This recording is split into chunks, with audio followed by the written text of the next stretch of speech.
Hare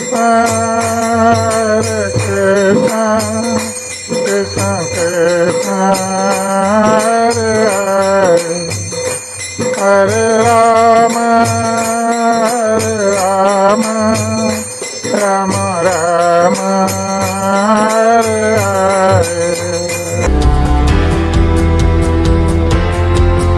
चतुर्थ स्कंद 27वां अध्याय श्लोक नंबर 12 का पाठ कर रहे हैं।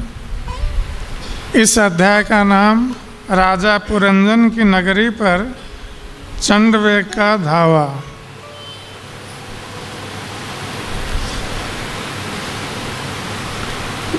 युक्ते स्वेवं प्रमत्तस्य कुटुम्बासक्तचेतसः आससात् स वै कालो यो प्रियः प्रिययोषितम् युक्ते स्वेवं प्रमत्तस्य कुटुम्बासक्तचेतसः आससात् स वै कालो यो प्रियः प्रिययोषितम् युक्ते स्वेवं प्रमत्तस्य कुटुम्बासक्तचेतसः आससाद स वै कालो यो प्रियः प्रिययोषितम् युक्तेषु उपयोगी कर्मों में एवं इस प्रकार प्रमत्तस्य असावधान रहकर कुटुंब परिवार के प्रति आसक्त अनुरक्त चेतस चेतना आससाद आ गया सह वह वै निश्चय ही कालः मृत्यु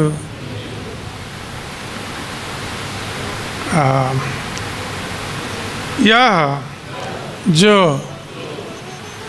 अप्रिय अच्छा न लगने वाला प्रिययोषितम जो पुरुष स्त्रियों में अनुरक्त रहते हैं उनके लिए। अनुवाद और तात्पर्य श्रील प्रभुपाद के द्वारा अनुवाद। इस प्रकार राजा पुरंजन कर्मकांड में तथा अपने परिवार के प्रति अनुरक्त रहकर और दूषित चेतना होने से अंततः ऐसे बिंदु पर पहुंच गया जिसे भौतिक वस्तुओं में अनुरक्त लोग बिल्कुल नहीं चाहते। तात्पर्य इस श्लोक में प्रिययोषितम तथा अप्रिय अत्यंत सार्थक शब्द है। योषित का अर्थ है स्त्री और प्रिय का अर्थ है प्यारा या सुहावना। मृत्यु उन्हें प्रिय नहीं लगती जो भौतिक सुख के प्रति अधिक अनुरक्त रहते हैं और जिसका अंत संभोग में होता है।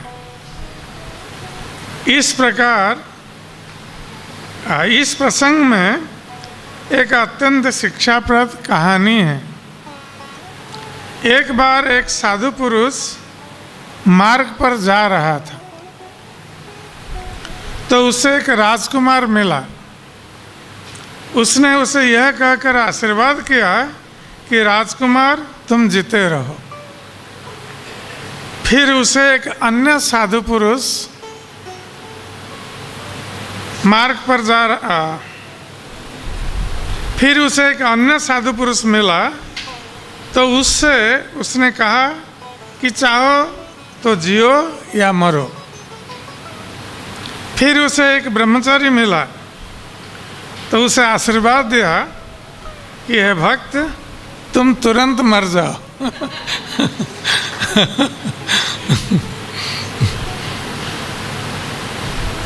बात ऐसी है कि जो लोग कामी हैं और इंद्रिय तृप्ति में लगे रहते हैं वे मरना नहीं चाहते। सामान्यतया राजकुमार के पास इंद्रिय भोग के लिए पर्याप्त धन होता है, इसलिए साधु ने कहा कि तुम जीते रहो, क्योंकि जब तक वो जीवित रहेगा सुख भोगेगा और मरने के बाद नरक में जाएगा। चूंकि ब्रह्मचारी भक्त तपस्या जीवन बिता रहा था जिससे कि वह भगवान के धाम जाए, इसलिए साधु पुरुष ने उसे आशीर्वाद दिया कि वो तुरंत मर जाए, जिससे वृथा श्रम करना न पड़े और वह भगवत धाम जा सके। साधु पुरुष चाहे मरे या जीवित रहे, दोनों प्रकार से भगवान की सेवा करता है। चूंकि शिकारी पशुओं के वध का जघन्य कार्य करता है और चूंकि मरने पर वो नरक जाएगा, इसलिए उसे उपदेश दिया गया कि वो चाहे जिए या मरे।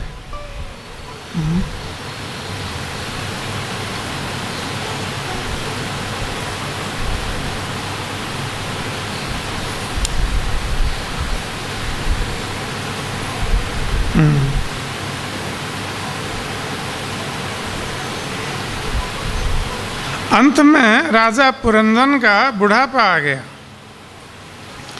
बुढ़ापे में इंद्रियां शिथिल पड़ने लगती है और मनुष्य इंद्रियों को भोगना चाहता है, विशेष रूप से विषय सुख, किंतु ऐसा करने में असमर्थ रहता है क्योंकि इंद्रियां साथ नहीं दे पाती।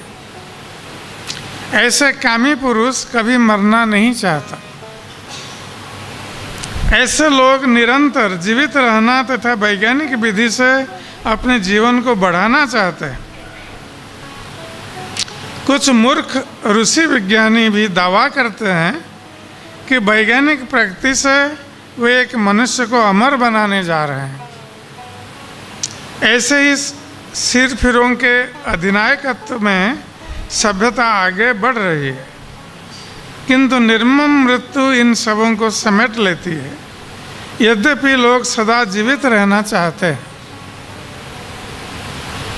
हिरण्यकशिपु में ऐसी प्रवृत्ति देखने को मिलती है, किंतु जब समय आ गया तो भगवान ने स्वयं क्षण भर में उसका अंत कर दिया।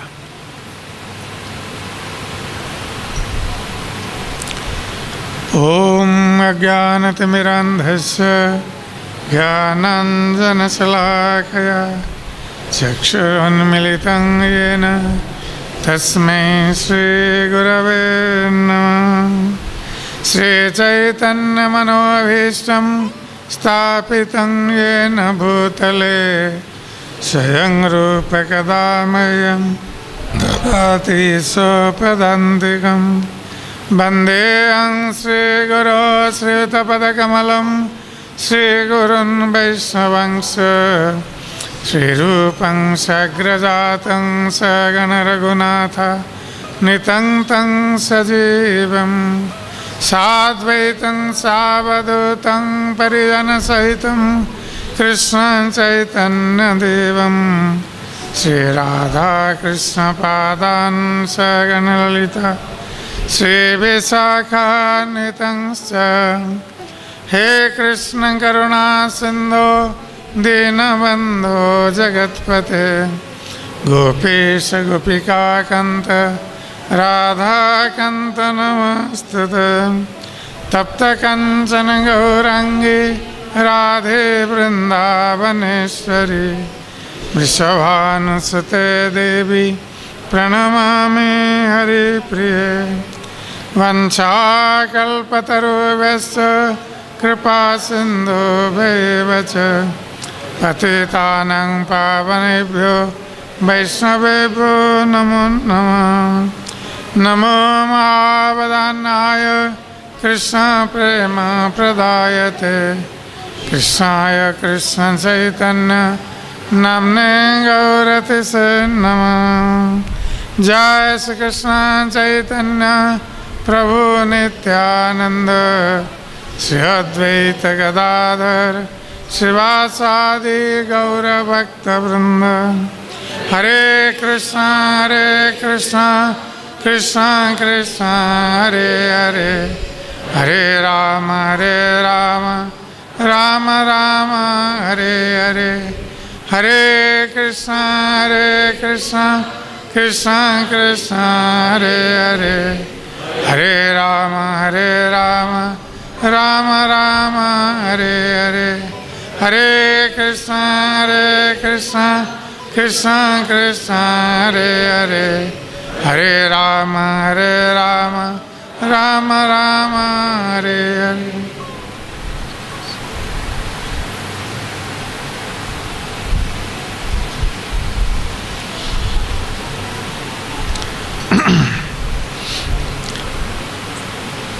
युक्तेषु एवं प्रमत्तस्य कुटुम्बासक्तचेतसः आससाद सबै कालो यो अप्रिय प्रियोयोषिताम।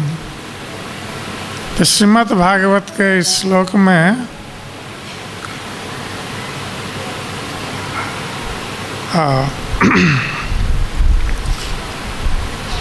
नारद मुनि वर्णन कर रहे हैं पुरंजन की अवस्था का। तो इस पुरंजन के माध्यम से नारद मुनि संसारी व्यक्तियों की, गृहस्थ लोगों की जो गृहस्थ जीवन के प्रति आसक्त हैं, उनकी अवस्था का वर्णन कर रहे हैं कि किस प्रकार संसार में व्यक्ति इस गृहस्थ जीवन में आसक्त हो जाता है, बन जाता है। तो यहाँ पर एक शब्द आया है कि प्रिय योषितम, अर्थात विशेष रूप से जो लोग, जिन लोगों का स्त्री प्रिय है, प्रिय योषितम, जिन लोगों का स्त्री प्रिय है, जो अत्यधिक स्त्री जिनके लिए अत्यधिक प्रिय है, ऐसे व्यक्तियों की क्या अवस्था होती है नारद मुनि वर्णन कर रहे हैं। तो कहते हैं कि प्रिय योषितम कुटुंब आसक्त चेतसः। तो स्त्री प्रिय होने के कारण व्यक्ति परिवार के प्रति आसक्त हो जाता है, कुटुंब के प्रति आसक्त हो जाता है, क्योंकि वो सोचता है कि जीवस्य मोहयं अहं ममेति। ये जीव का मोह है कि वो सोचता है कि मैं या शरीर हूँ और इस शरीर से संबंधित ये मेरी पत्नी है, ये मेरी पुत्र कन्याएं हैं, ये मेरे आत्मीय स्वजन है, ये मेरा परिवार, ये मेरा धन, ये सब मेरा है, मेरे भोग के लिए उद्दिष्ट है। और इस प्रकार वो प्रमत्त हो जाता है, वो अपना विवेक शक्ति को खो बैठता है। इस प्रकार आसक्त होने से अपनी विवेक शक्ति को खो बैठता है और जीवन का लक्ष्य क्या है उसको जान नहीं पाता कि यह दुर्लभ मनुष्य शरीर प्राप्त हुआ है और केवल इस मनुष्य शरीर में ही व्यक्ति इस भौतिक बंधन से मुक्त होने का उपाय कर सकता है। इसलिए कहा है कि ये दुर्लभ मानुष जन्म, यद्यपि अध्रुवं अर्थदम। यद्यपि यह मनुष्य जन्म दुर्लभ है एवं अनित्य है, दुर्लभ है और अनित्य है, फिर भी वो अर्थपूर्ण है। ये दुर्लभ मनुष्य जन्म को जब व्यक्ति प्राप्त होता है, ये मनुष्य जन्म ही एकमात्र जन्म है जिस जन्म में यदि व्यक्ति चाहे इस भौतिक संसार के बंधन से, भौतिक संसार के कष्ट से सदा के लिए मुक्त हो सकता है। किंतु यदि वो पशुओं की तरह इस मनुष्य जीवन को भोग में लगा देता है, इंद्रिय सुख में लगाता है, इंद्रिय भोग में लगाता है, तो ये दुर्लभ मनुष्य जन्म के ये दुर्लभ अवसर को खो बैठता है और उसके पश्चात पुनः उसको 84 लाख योनियों में जन्म ग्रहण करना पड़ता है और संसार का दुख बार बार भोग करना पड़ता है। यही संसार का नियम है। किंतु यदि कोई व्यक्ति इस मनुष्य जन्म का सदुपयोग करे, अर्थात इस भौतिक संसार के बंधन से मुक्त होने के लिए प्रयास करे, तो वही व्यक्ति इस मनुष्य जन्म का वास्तविक उपयोग कर सकता है। तो यहाँ पर नारद मुनि प्राचीन भाई को कह रहे हैं, जो पुरंजन का उदाहरण देकर उनको बता रहे हैं, क्योंकि प्राचीन भाई ये भी संसार के भोग में, इंद्रिय तृप्ति में लगे हुए थे और इंद्रिय भोग के लिए तरह तरह के यज्ञ अनुष्ठान भी कर रहे थे, भोग की इच्छा से, कामना से विभिन्न यज्ञ का अनुष्ठान करते थे और यज्ञ से इंद्रिय भोग करने का फल प्राप्त होते थे। तो इसलिए तरह तरह के यज्ञ करते थे, उस यज्ञ में पशु बलि देते थे। अपने इंद्रिय भोग के लिए वो पशुओं का बलि देते थे यज्ञ में। तो उनको शिक्षा देने के लिए नारद मुनि इस प्रसंग की अवतारणा कर रहे हैं, पुरंजन प्रसंग की अवतारणा कर रहे हैं कि पुरंजन किस प्रकार वही कर रहा था जिस प्रकार प्राचीन वही कर रहे हैं। तो पुरंजन भी जो जीव का प्रतीक है, किस प्रकार प्रिय योषितम, स्त्री उसके प्रिय होने के कारण या स्त्री को भोगने के लिए, क्योंकि ये संसार में जो इंद्रिय भोग हैं, इंद्रिय भोगों में प्रमुख भोग हैं मैथुन। इसलिए जो व्यक्ति स्त्री के प्रति आसक्त, उसके जीवन का लक्ष्य होता है वो किस प्रकार इंद्रिय भोग मैथुन करेगा और उसके लिए किस प्रकार धन उपार्जन करेगा, यही उसका एकमात्र उद्देश्य होता है। इसलिए वो सोचता है कि उसके जीवन का लक्ष्य है धन उपार्जन करना और इंद्रिय सुख भोग करना, यही मनुष्य जन्म का लक्ष्य वो मान लेता है। और उसके लिए चाहे दूसरे प्राणी कितना भी कष्ट प्राप्त क्यों ना हो, उससे कोई उसको फर्क नहीं पड़ता है।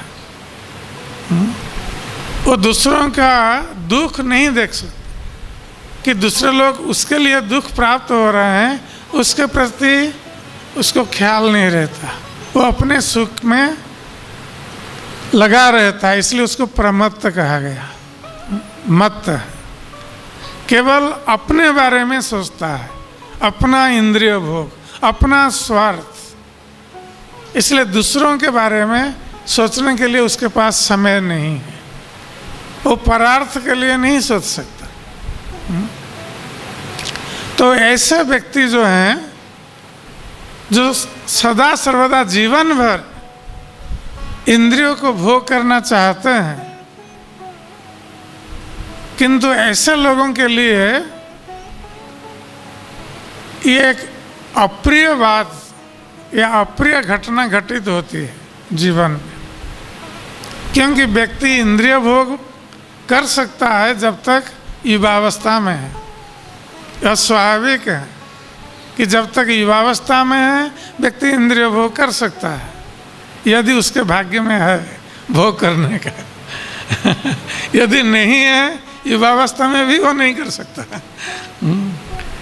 फिर भी मान लीजिए कि कोई युवावस्था में इंद्रिय भोग में लिप्त है, किंतु जब वृद्धावस्था आ जाती है तो उस समय उसकी इंद्रियां शिथिल पड़ जाती है। इसलिए जबकि उसके मन में इच्छा भरी रहती है, भोग करने की इच्छा, किंतु वह भोग नहीं कर सकता क्योंकि इंद्रियां शिथिल हैं। इसलिए ये वृद्धावस्था जो है ये भौतिकतावादी इंद्रिय भोगी लोगों के लिए ये अप्रिय है, ये उनको अप्रिय लगता है ये वृद्धावस्था। इसलिए यहाँ पर नारद मुनि कहते हैं यो अप्रिय प्रियोषितम सवै कालो आसदात। तो जो काल, जो समय, जो वृद्धावस्था प्रियोषितम, स्त्री जिनके प्रिय हैं ऐसे व्यक्तियों के लिए वो ऐसा काल अप्रिय होता है, किंतु यह काल आना स्वाभाविक है। जीवन में जन्म मृत्यु जरा व्याधि भोग करना ये निश्चित है। कोई भी व्यक्ति जन्म ग्रहण करता है तो मृत्यु को अवश्य प्राप्त करेगा, व्याधियों को अवश्य भोग करेगा और वृद्धावस्था को अवश्य भोग करेगा। यही संसार है और संसार का दुख भी। हमें चाहे प्रिय लगे या न लगे, वृद्धावस्था हमें प्रिय लगे या न लगे, वृद्धावस्था आएगी। मृत्यु अच्छा लगे या न लगे, मृत्यु आएगी। व्याधियाँ अच्छी लगें या न लगें, व्याधियाँ आएंगी। और बार बार हमें मातृगर्भ में प्रवेश करना पड़ेगा, जन्म लेना पड़ेगा अलग अलग शरीरों में। ये संसार का नियम है। तो इसलिए नारद मुनि कहते हैं कि ये पुरंजन जो इंद्रिय भोग में लगा हुआ था, स्त्री को भोग कर रहा था, और उसी भोग में वो अपने लिए क्या करना उचित है क्या अनुचित है वो सोच नहीं पाया। अपनी विवेक शक्ति को वो खो बैठा,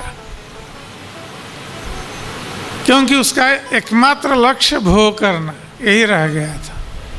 इसलिए पुरंजन भी यज्ञ अनुष्ठान कर रहा था और यज्ञ में पशुओं को बलि दे रहा था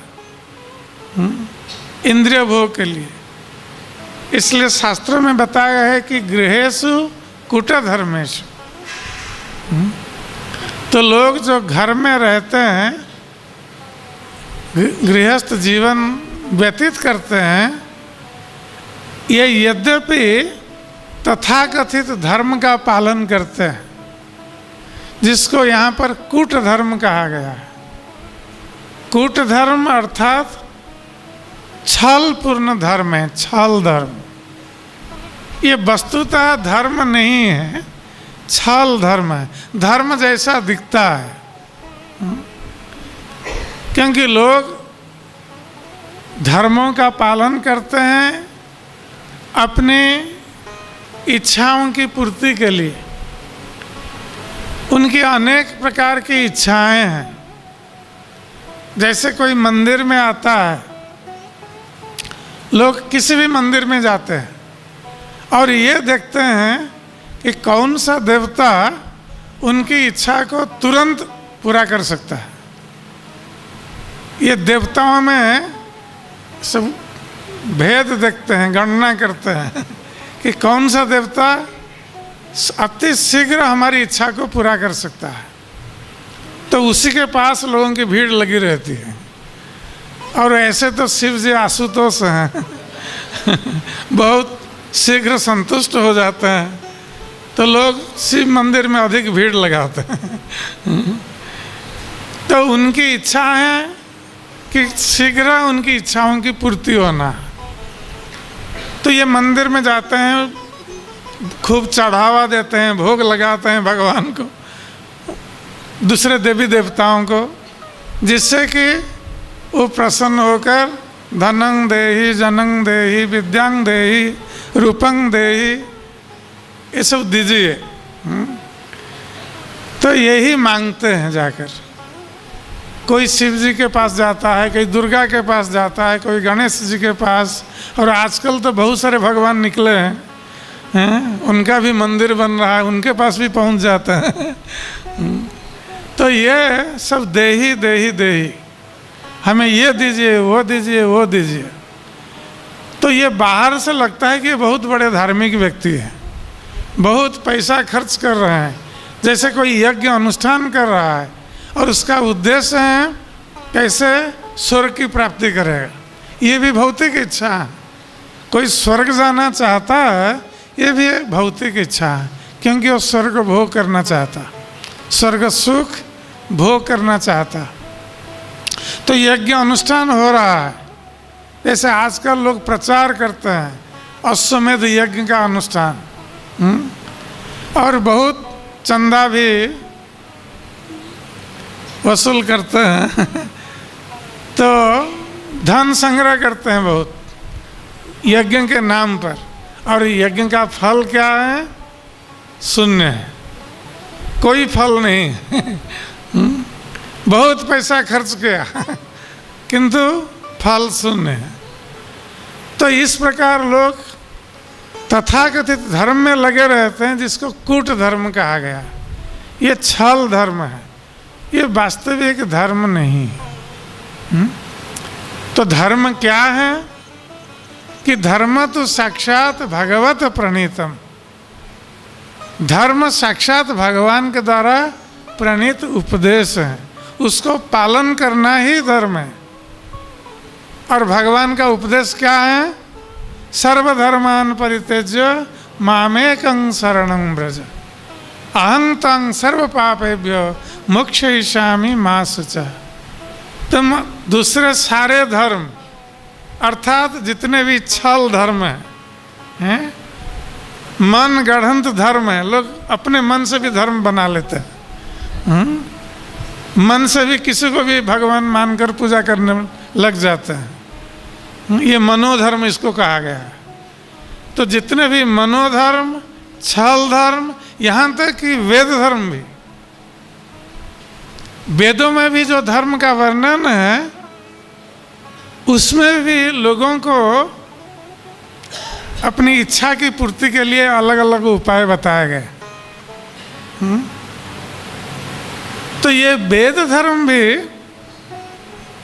वास्तविक धर्म नहीं है।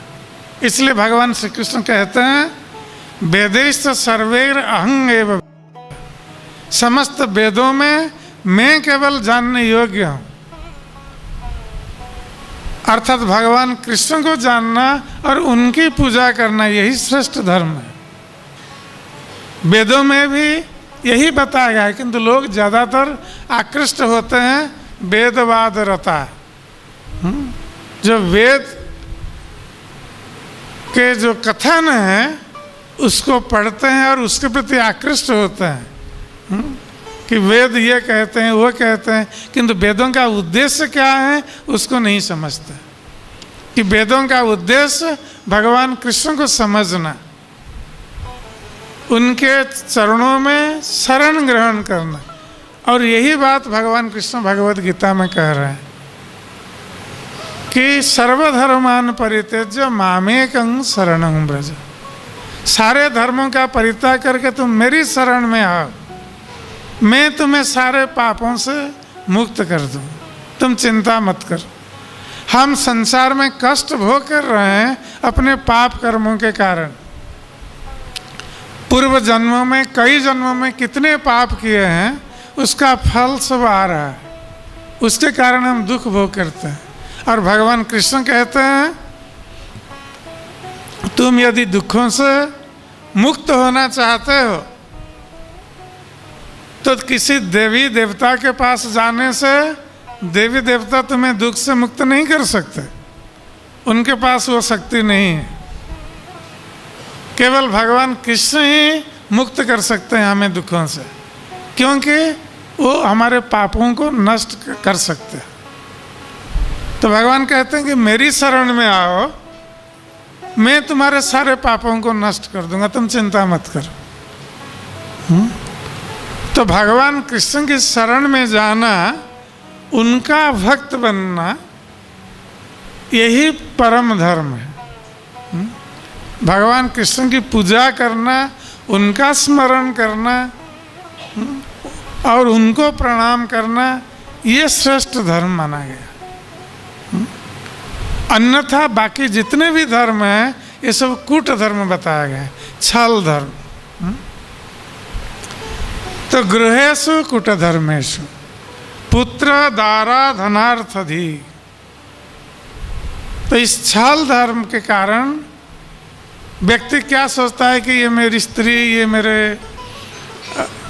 मेरी संतानें, ये मेरे आत्मीय स्वजन, ये मेरा धन, तो ये इसी में ही वो डूबा रहता है सारा जीवन।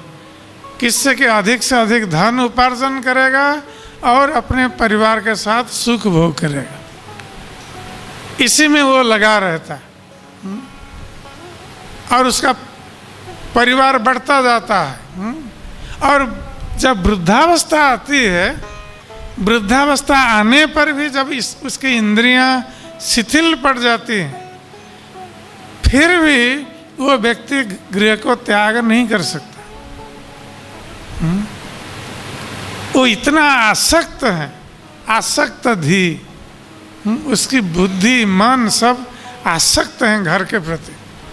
तो वृद्धावस्था आने पर भी अपने जीवन में क्या उसके लिए मंगल है, उसका क्या कर्तव्य है, उसको क्या करना चाहिए, उसके बारे में वो नहीं सोचता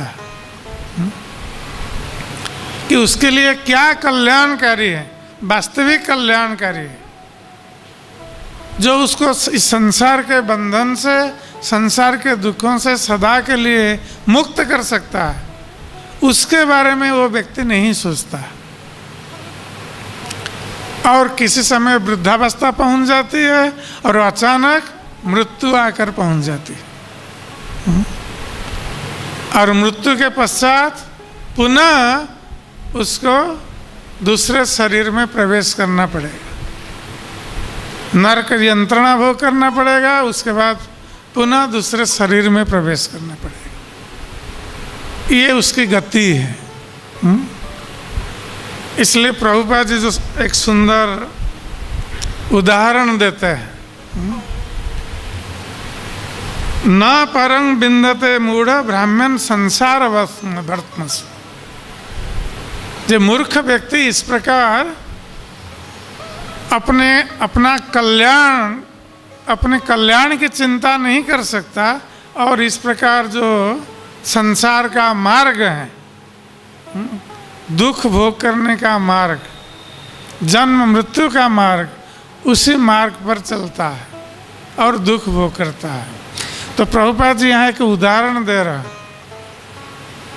तो प्रभुपाद जी कहते हैं, एक सुंदर कथा कह रहे हैं कि एक साधु व्यक्ति जा रहे थे, तो रास्ते में उनको एक राजकुमार मिले, और राजकुमार साधारण तो भोग में लिप्त रहता है, क्योंकि उसमें उसके पास धन है और भोग करने के साधन, स्त्री और दूसरे साधन उपलब्ध है, इसलिए वो भोग करता है। तो साधु ने राजकुमार को आशीर्वाद दिया, राजकुमार चिरंजीव, तुम दीर्घजीवी हो। क्यों ऐसा आशीर्वाद दिया? कि दीर्घजीवी होने से ये इसका भोग और बढ़ जाएगा थोड़ा, किंतु जब इसकी मृत्यु होगी इसका कष्ट आरंभ हो जाएगा। इतना सब पाप कर्म किया है लोग, जो जब भोग करना चाहते हैं तो ये लोग क्या करते हैं, उनकी विवेक शक्ति काम नहीं करती है। भोग के प्रति जो आकृष्ट होता है, जो संसार के भोग, मैथुन के प्रति आकृष्ट उसकी बुद्धि काम नहीं करती, और उसके लिए वो तरह तरह के पाप कर्म में लिप्त हो जाता है। वो सोच नहीं पाता है कि ये पाप कर्म है, और कभी कभी जानबूझकर भी पाप कर्म में लिप्त रहता है व्यक्ति, क्योंकि वो भोग करना चाहता है। तो जिसका परिणाम है कि उसको नरक यंत्रणा भोग करना पड़ेगा और कष्ट भोग करना पड़ेगा, पाप का फल भोग करना पड़ेगा। तो इसलिए जब उसकी मृत्यु होगी वो तो नरक में जाएगा, उसके बाद फिर दूसरा जन्म लेगा, पशु पक्षी कीट पतंग कोई भी जन्म ले सकता है, और हर जन्म में उसको अपने पापों के फल स्वरूप कष्ट भोग करना पड़ेगा। नरक में कुछ कष्ट भोग करना पड़ेगा, और जो दूसरा जन्म लेगा उसमें भी कुछ कष्ट भोग करना पड़ेगा। ये नहीं है कि एक बार नरक यंत्रणा उसने भोग ली और कष्ट नहीं भोग करना पड़ेगा, और भी भोग करना पड़ेगा। तो ये कष्ट ही कष्ट हैं जीवन में। तो इसलिए साधु ने कहा कि ठीक है राजकुमार को, जब तक जीवित हो थोड़ा भोग कर लो, आगे तुम्हारा दुख आ रहा है, दुख का समय आ रहा है, इसलिए आशीर्वाद दिया चिरंजीवी हो। और फिर एक साधु से मिले, तो साधु को आशीर्वाद दिया, जीवो वा मरो वा, आप जीते रहें या मृत्यु को प्राप्त हो, आपके लिए कोई फर्क नहीं पड़ता, क्योंकि जो साधु हैं वो सदा सर्वदा भगवान की सेवा में लगा हुआ है। तो जीवित अवस्था में भी वो भगवान की सेवा कर रहा है, और मृत्यु के पश्चात भी वो भगवान के धाम में जाएगा, वहाँ भी भगवान की सेवा करता रहेगा। तो उसके लिए कोई अंतर नहीं है जीवित रहना और मरने में। इसलिए उसको आशीर्वाद दिया कि जीवो वा मरो, तुम जीते रहो या मरो, कोई अंतर नहीं, दोनों समान है तुम्हारे लिए। और पुनः एक ब्रह्मचारी से मिले, तो उसको आशीर्वाद दिया कि शीघ्र मर जाओ। तो ये ब्रह्मचारी को शीघ्र मरने के लिए क्यों कह रहे हैं? तो कोई किसी को कहेगा कि तुम जल्दी मर जाओ, ये कोई आशीर्वाद होता है? लोग कहेंगे ये तो अभिशाप हो गया। क्योंकि हम जीवित रहना चाहते हैं, संसार में सुख भोग करने के लिए जीवित रहना चाहते हैं, और इसलिए हम साधुओं से आशीर्वाद मांगते हैं कि हम दीर्घजीवी हों और सुख भोग करें अधिक से अधिक, हम यही चाहते हैं। और कोई साधु कहेगा तुम मर जाओ जल्दी तो वो तो सोचेगा ये तो श्राप दे रहे हैं मुझे, हमारे भोग को समाप्त कर रहे हैं। किंतु ब्रह्मचारी के लिए ऐसा क्यों देते हैं आशीर्वाद? क्योंकि ब्रह्मचारी बेचारा तपस्या करता है, ब्रह्मचारी का यही जीवन है। ब्रह्मचारी का जीवन भोग का जीवन नहीं है। ब्रह्मचारी का जीवन त्याग का जीवन है, तपस्या का जीवन है। तो ब्रह्मचारी गुरु की सेवा करता है, भगवान की सेवा करता है, गुरु गृह में रहकर शास्त्र अध्ययन करता है। तो ब्रह्मचारी का जीवन जो है ये नियमों से बंधा जीवन है। जैसे ब्रह्मचारी गुरु के आश्रम में रहता है, तो गुरु जो भी सेवा देंगे उसको करने के लिए वो बाध्य है। वो नहीं कर सकता कि मैं ये सेवा नहीं कर सकता और सेवा करेगा, और गुरु जब तक नहीं कहेंगे खाने के लिए वो नहीं खाएगा, उसको उपवास रहना है। मान लीजिए गुरु भूल गए उसको खाने के लिए नहीं बुलाया, तो ब्रह्मचारी को उपवास रहना पड़ेगा। तो ये बहुत संयमित जीवन है ब्रह्मचारी का। इसलिए उसको तपस्या करनी पड़ती है ब्रह्मचारी जीवन में। तो साधु ने आशीर्वाद दिया कि तुम जल्दी मर जाओ, इससे कि तुम्हारा जो तपस्या का जीवन, तुम जो कष्ट प्राप्त करते हो तपस्या के कारण, त्याग के कारण, वो समाप्त हो जाएगा और तुमने जो तपस्या की है उसके फलस्वरूप तुम भगवत धाम को प्राप्त हो जाएगा। तो प्रकारांत में ये आशीर्वाद है ब्रह्मचारी के लिए, इस कोई श्राप नहीं। कभी कभी संसार के लोग भी देखा जाता है जो संसार में बहुत दुख भोग करते हैं, कष्ट में हैं, ये लोग क्या चाहते हैं? वो मृत्यु चाहते हैं, जबकि कोई भी संसार में मृत्यु नहीं चाहता है। किंतु जो लोग अति कष्ट में हैं वो सोचते हैं कि हमारी मृत्यु हो जाए तो अच्छा है, इन कष्टों से हमारी मुक्ति हो जाएगी। जबकि मृत्यु दुख का अंत नहीं है, फिर भी लोग यही चाहते हैं। तो कभी कभी वो मृत्यु मांगते भी हैं। कभी भगवान के पास आते हैं तो मृत्यु मांगते हैं, इतने कष्ट में है।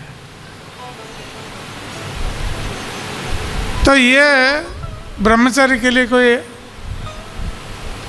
श्राप नहीं है, ये साधु का आशीर्वाद है कि वो दुख से, कष्ट से उसकी मुक्ति हो जाएगी, तपस्या के जीवन से मुक्ति हो जाएगी। और बाद में उस साधु ने देखा एक व्यक्ति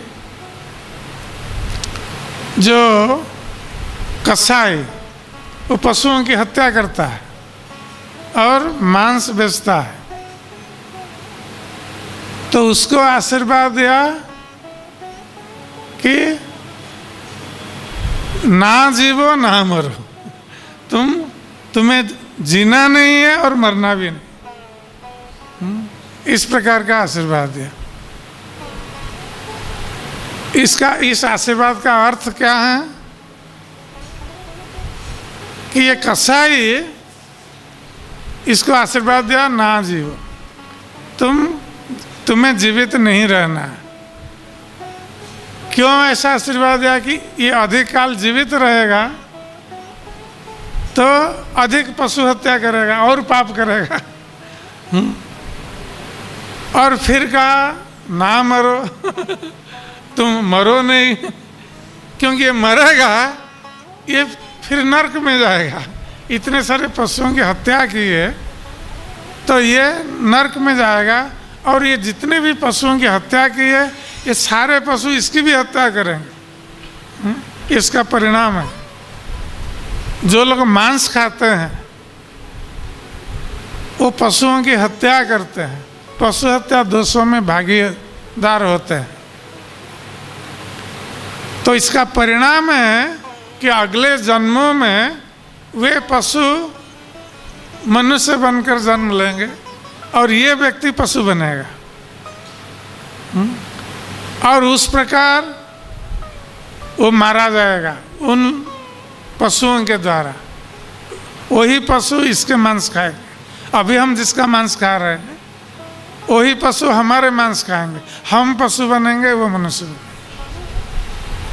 तो हम जितनी बार मछली मांस खा रहे हैं उतनी बार हमें जान लेना चाहिए कि हमें आगे भोग करना पड़ेगा, हमारा मांस भी वो पशु खाएंगे। तो ये परिणाम है। तो इसलिए साधु ने आशीर्वाद दिया कि ना मरो, ना जियो ना मरो। तो ये जो समय है बहुत बलवान है। हम समय का किस प्रकार उपयोग करते हैं इस पर हमें चिंता करनी चाहिए कि वास्तविक इस मनुष्य जीवन का उद्देश्य क्या है, मनुष्य जीवन का लक्ष्य क्या है। इसका विश्लेषण हमें करना चाहिए। इसलिए भक्ति विनोद ठाकुर ने अपने एक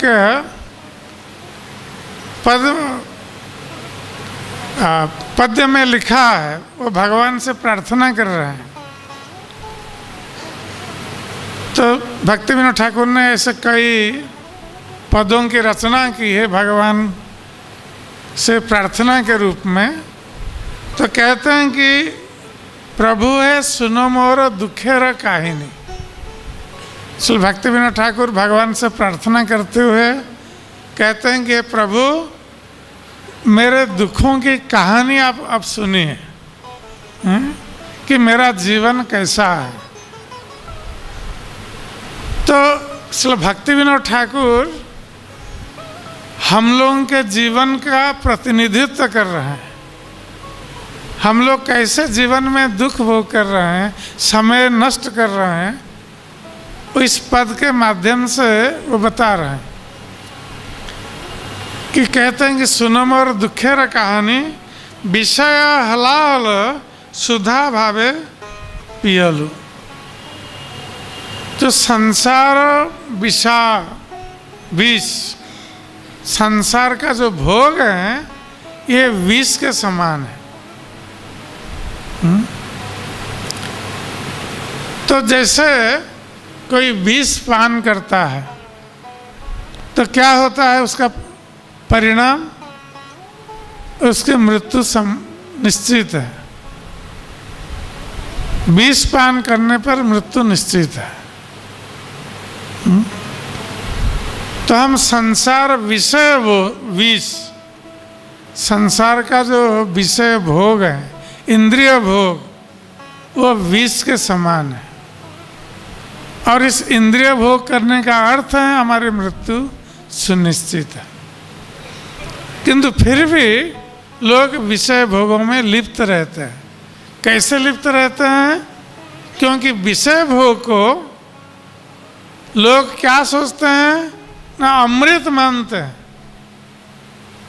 जो विषय भोग विष तुल्य है, संसारी लोग जो इंद्रिय भोगों के प्रति आसक्त हैं उस विषय विष को अमृत मानते हैं।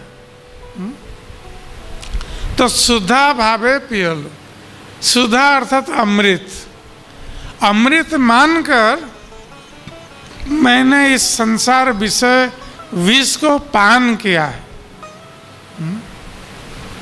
तो हम अमृत मानकर पान करें या जो करें, विष तो अपनी प्रतिक्रिया दिखाएगा।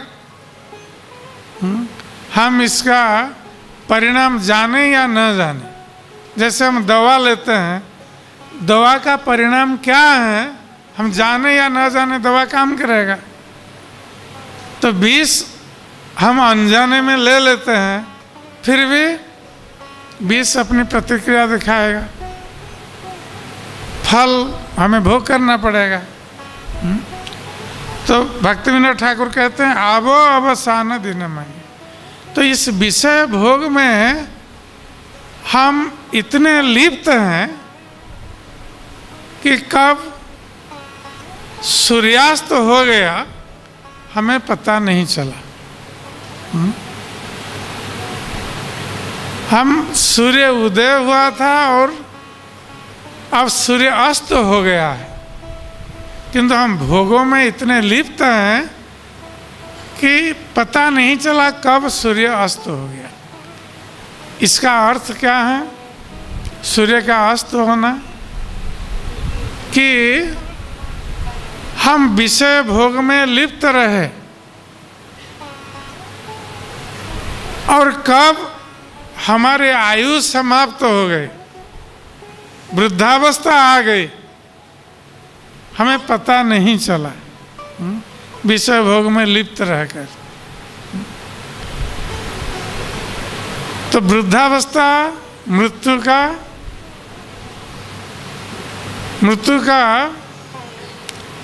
की सूचना, वृद्धावस्था मृत्यु की घंटी है, सूचना घंटी, घंटी बज जाती है। अब वृद्धावस्था आ गई, अब मृत्यु आने वाली। तो ये तो भक्ति विनोद ठाकुर कहते हैं कि इस भोग में पता नहीं चलता है कि कब सारा समय बीत गया, आयु बीत गई, अब मृत्यु आकर उपस्थित हो गई, इस पता नहीं चला।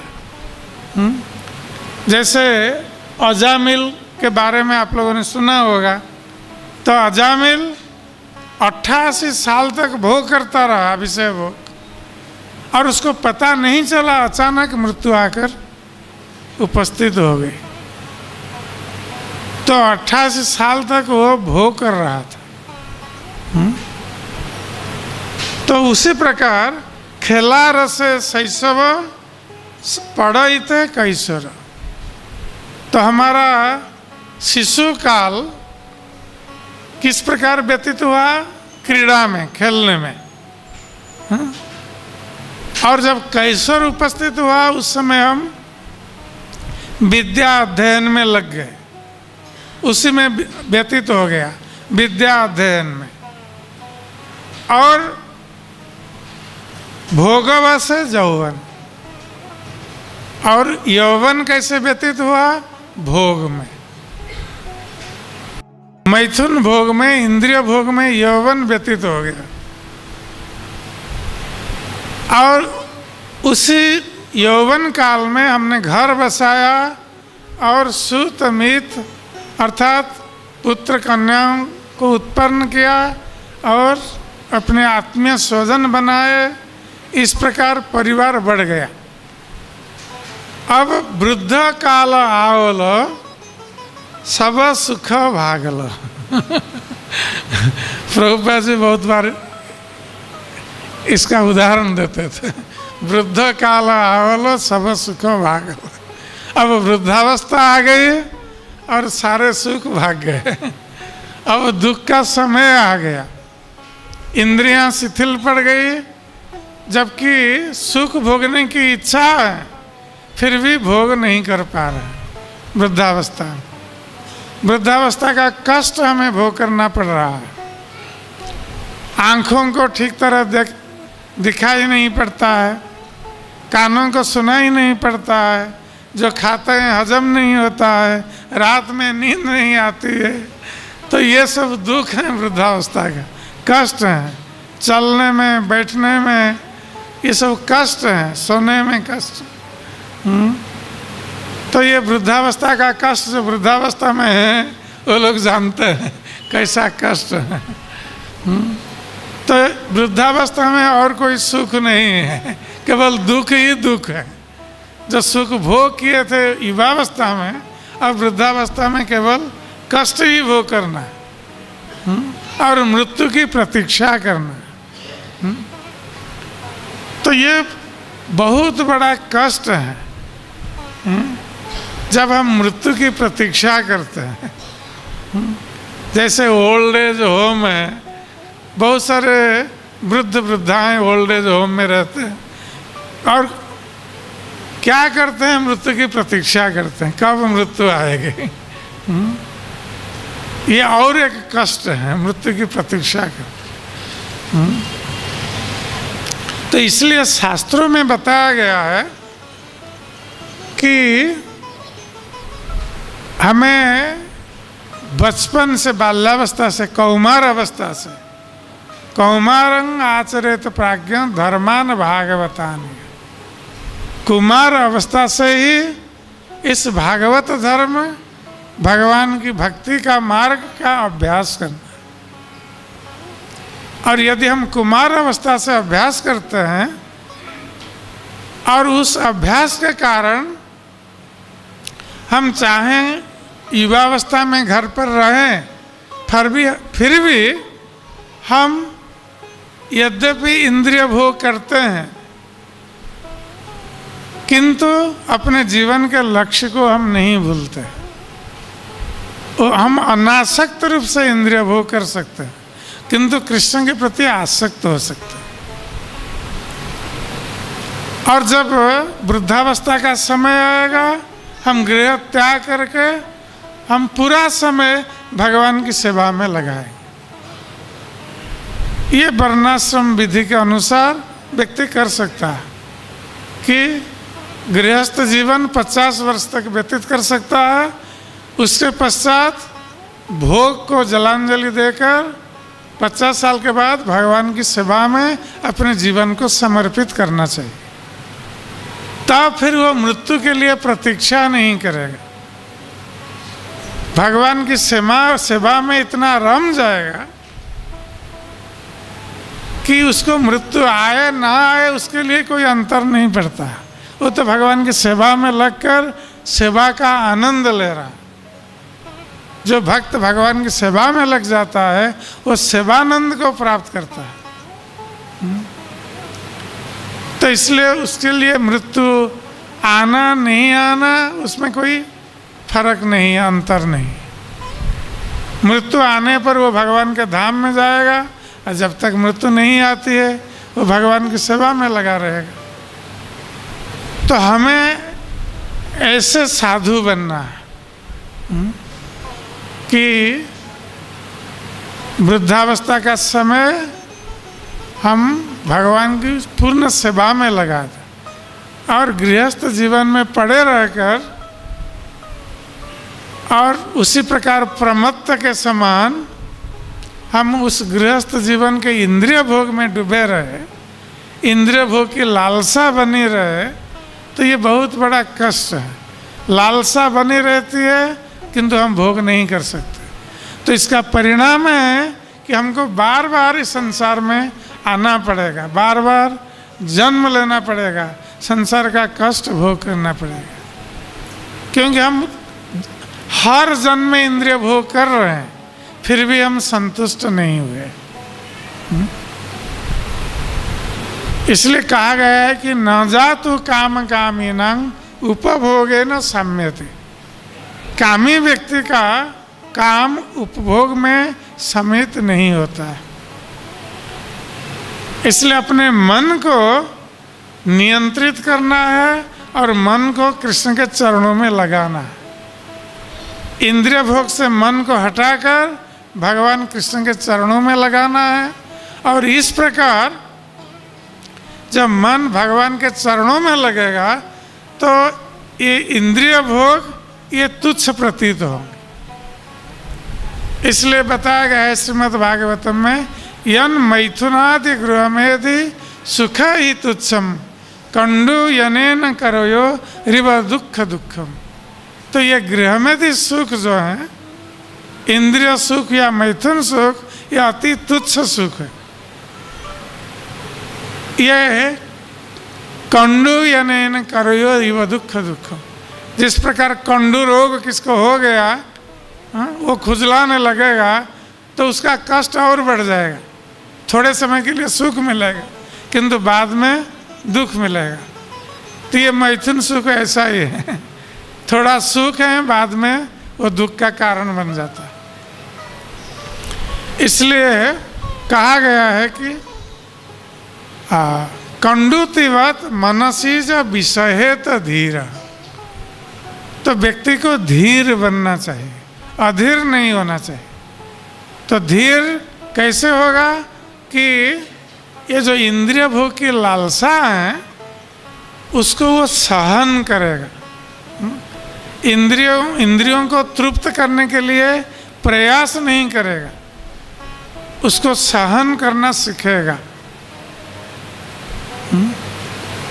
और इस प्रकार उसको धीर बनना चाहिए। तो सहन कैसे वो कर सकता है, जब वो अपने मन को भगवान की सेवा में लगा सकता है, भगवान के चिंतन में लगा सकता है। भगवान गीता में कहते हैं मेरा सदा सर्वदा चिंतन करो। तो भगवान के चिंतन में मन लगाएंगे तो फिर इंद्रिय भोग के लिए मन नहीं जाएगा।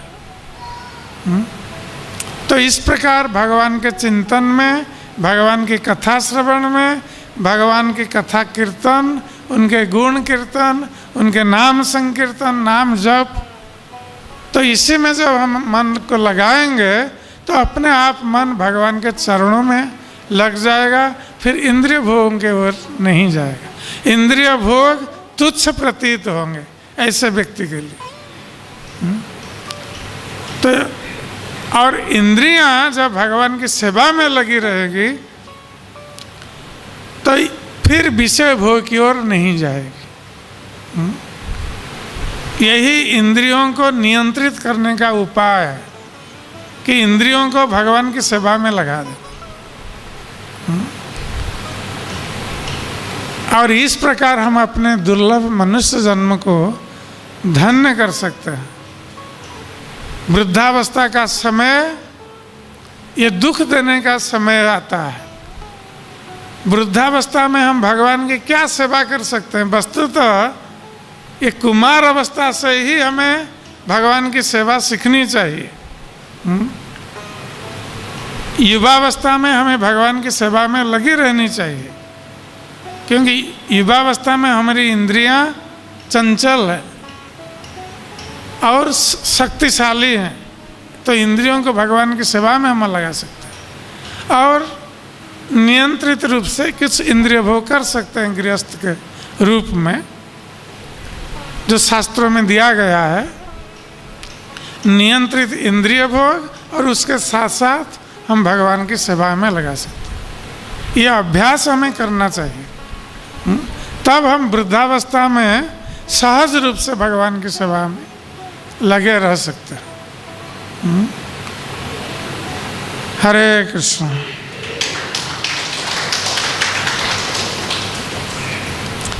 जय ग्रंथराज श्रीमद्भागवतम की जय।